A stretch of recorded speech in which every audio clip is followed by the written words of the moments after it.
Bharatiya Janata party के सरोजनी नगर से विधायक डॉक्टर राजेश्वर सिंह का एक ट्वीट बहुत वायरल हो रहा है। डॉक्टर साहब हमारे साथ हैं। सर, क्या ट्वीट है और इतना वायरल क्यों हो रहा है? नहीं, कुछ डेमोग्राफी के इश्यूज पे मैंने जब केरला स्टोरी मूवी देखी, योगी आदित्यनाथ जी का आशीर्वाद था, हम लोग को सबको जागरूक किया, सबको पिक्चर बुलाया, दिखाया, तो वहाँ के आंकड़े मैं देख रहा था, बड़े ही डिस्टर्बिंग है। पहले केरला से शुरू करते हैं। केरला में हिंदू पॉपुलेशन 1951 में 68% थी, 68.5% थी। आज घट के 54.5 के करीब हो गई, 14% की कमी आई है। बेटियों का कन्वर्जन हो रहा है। उमन चंडी, उनके चीफ मिनिस्टर ने फ्लोर ऑफ द हाउस पे कहा कि 2006 से 12 के बीच 2667 बेटियों को कन्वर्ट किया गया। ठीक नहीं है। पॉपुलेशन ग्रोथ रेट जो है 2001 से 11, मुस्लिम पॉपुलेशन ग्रोथ रेट 14.23% है। हिंदू पॉपुलेशन ग्रोथ रेट जो है 2.2% है। क्रिश्चियन पॉपुलेशन ग्रोथ रेट 1.3% है। ये भी अलार्मिंग है। देखिए, पॉपुलेशन का इम्बैलेंस ये ठीक नहीं है। इसी तरह यूपी में 1951 में हिंदू पॉपुलेशन लगभग 85% थी, 85.2। आज घट के 79 पॉइंट कुछ हो गई है, लगभग 5.5% का चेंज आया है। वेस्टर्न यूपी के हमारे कुछ ज़िले हैं, मुरादाबाद है, बिजनौर है, रामपुर है, हापुड़ है, अमरोहा है, यहाँ 55% रह गए हिंदू, कहीं 56% है, कहीं एक आध जगह तो 49% आ गए हैं। ये इम्बैलेंस ठीक नहीं है। कैराना में पलायन हो रहा था और हमने देखा है कि क्या स्थिति होती है। कश्मीर की आप पॉपुलेशन देखिए, जम्मू कश्मीर पूरे की नहीं, खाली मैं कश्मीर की बात करता हूँ। 1951 का सेंसस देखिए, 5.24% कश्मीर में हिंदू पॉपुलेशन थी, जो आज घट के 2% रह गई है। कश्मीरी पंडितों का हमने हाल देखा, क्या हुआ, अपने ही देश में विस्थापित हो गए, अपने ही देश में वापस नहीं जा पा रहे। ये पॉपुलेशन इम्बैलेंस, डेमोग्राफिक इम्बैलेंस बड़ा चैलेंजिंग है। बंगाल की बात करें, जहाँ इन्होंने केरला स्टोरी ममता बनर्जी ने बैन कर दी। वहाँ क्या था 1951 में, जब डिवीज़न के बाद, पहले पार्टीशन से पहले 33% के करीब पॉपुलेशन थी। पार्टीशन के बाद केरला में मुस्लिम पॉपुलेशन लगभग 15 पॉइंट कुछ परसेंट थी, आज बढ़ के 27% आ गई। ये डेमोग्राफिक इम्बैलेंस बड़ा ही सीरियस इशू है। It is a very serious issue. क्या होता है, मैं कहता हूँ, आप देखिए क्या हुआ अफ़गानिस्तान में। तालिबान एक फंडामेंटलिस्ट सरकार आई, क्या किया इन्होंने, हम सबको सीन याद है कि नहीं, जहाज़ में चढ़ के कैसे लोग भाग रहे थे, क्या स्थिति थी। भागने वाले कौन थे, मुस्लिम ही तो भाग रहे थे। जहाज में बंद जहाज है, क्या शर्मनाक दृश्य था। मेरा मानना है कि विश्व के लिए इससे शर्मनाक दृश्य क्या होगा, जहाज के दरवाजे बंद हैं, लोग जहाज़ों के ऊपर चढ़े हैं। मतलब फासिस्ट फोर्सेस का राइज ठीक नहीं है। जहाँ बेटियाँ पढ़ने ना जा सकें, जहाँ महिलाएं काम करने ना जा सकें, जहाँ यूनिवर्सिटीज़ बंद कर दी जाए, ये ठीक नहीं है। तो मैंने वही कहा कि इस पे हमें सोचने की आवश्यकता है। वी हैव टू थिंक कि क्या हो रहा है, कैसे डेमोग्राफी चेंज हो रही है, क्या वे आउट है। क्या ये कोई बड़ी साजिश हो सकती है? अब इस पे मैं नहीं कहूँगा। देखिए, कन्वर्जन पे ज़रूर, कन्वर्जन पे केरला स्टोरी ने तो बहुत सीरियस बातें करी हैं, वो एक डेफिनेटली एक साजिश है।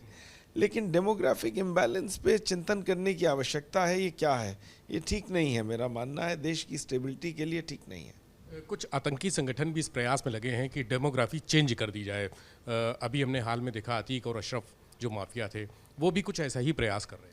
देखिए, सबका प्रयास रहता है इस तरह का। ये आतंकी संगठन चाहते हैं, उनकी विचारधारा है एक्सपेंशनिस्ट, उनकी विचारधारा है तलवार की नोक पे काम करना, उनकी विचारधारा है साजिश करके बहला फुसला के गलत काम करना। ये बहुत गलत है, बहुत ही घृणित है।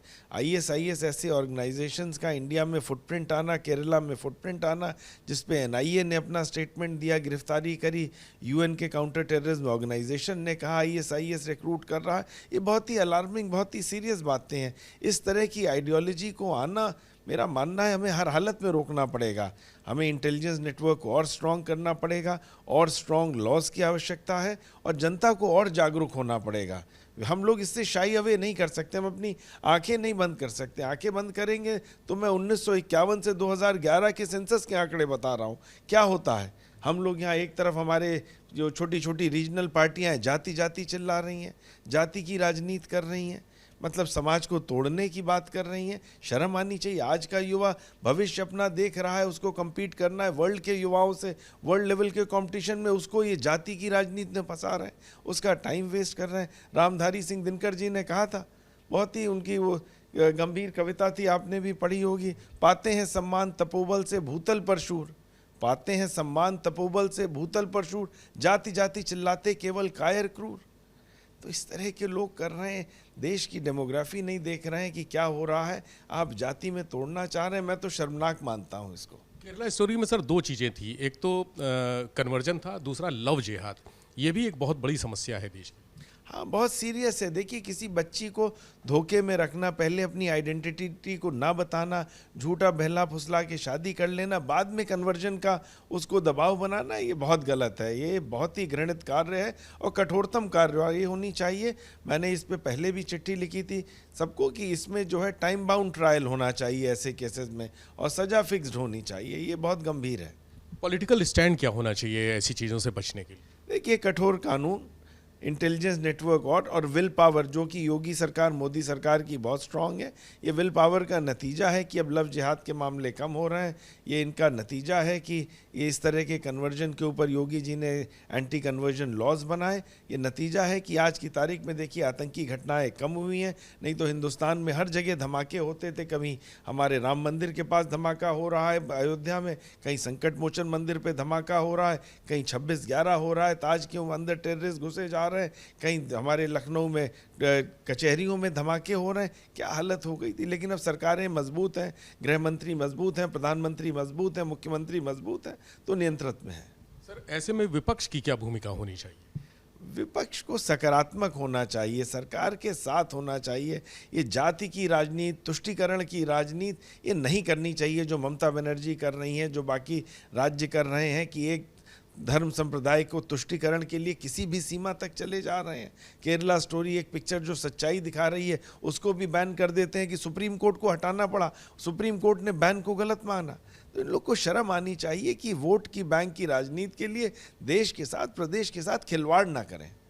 इनके भी बच्चे हैं, सब बच्चों को भविष्य देखना चाहिए, युवाओं का भविष्य देखना चाहिए। हिंदुस्तान एक युवा देश है, 100 करोड़ की आबादी हमारी 35 साल से कम है। उन युवाओं के भविष्य की चिंता करनी चाहिए। एक चीज़ और सर, केरला स्टोरी आपने भी देखी, हमने भी देखी, उसमें एक चीज़ बहुत गौर से बताया गया कि हमारे बच्चे जो कर रहे हैं वो कहीं ना कहीं हमारी ही गलती है, हम भी संस्कार देने में उनको पीछे हैं।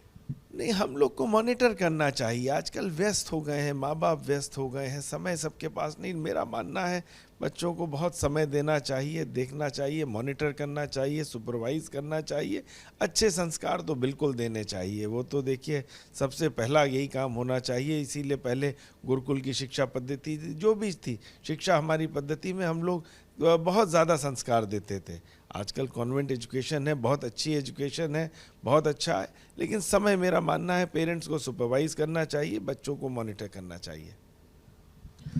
बहुत शुक्रिया। डॉक्टर राजेश्वर सिंह जी हमारे साथ थे और उन्होंने कहा कि जो आंकड़े हैं वो अलार्मिंग हैं, चौंकाने वाले हैं, और इनसे निपटने के लिए जहां एक तरफ राज्य सरकार और केंद्र सरकार प्रयास कर रही है, वहीं हमें खुद भी कोशिश करनी चाहिए और अपने बच्चों को भी संस्कार देने चाहिए। पॉलिटिकल विल पावर बहुत ज़रूरी है, विपक्ष को भी सकारात्मक भूमिका निभानी चाहिए। कैमरा सहयोगी हरिओम के साथ विवेक त्रिपाठी, एबीपी गंगा, लखनऊ।